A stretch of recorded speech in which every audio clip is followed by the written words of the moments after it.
Para sa mga may higpit na teachers dyan, ito ay isang paalala na pakinggan nyo rin ang mga estudyante nyo. Kasi baka mamaya, marinig nyo na lang sila sa hindi inaasahang pagkakataon. Story time!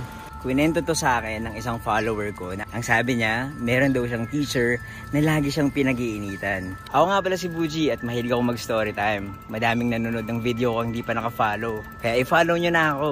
Naalala ko na meron ding estudyante dati sa school namin na laging pinag-iinitan ng teacher. Medyo pasaway din kasi siya eh. Madalas siyang late, madaldal sa klase, paminsan-minsan, hindi kumpleto ang uniforme. Lagi siyang sinisita ng teacher sa klase. Hindi siya madalas sumagot pero isang beses, sinabihan niya na yung teacher niya. Ma'am, pakinggan niyo naman ako.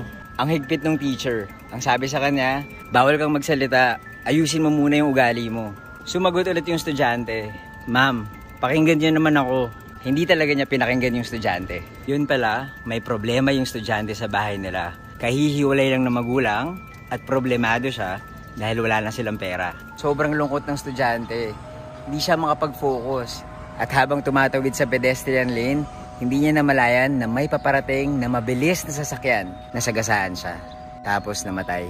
Kinabukasan, nag-offer ng prayers yung eskwelahan. Nagkwento yung mahigpit na teacher na pinaginipan yung estudyante. At ang sabi sa kanya, Ma'am, siguro ngayon papakinggan nyo na ako.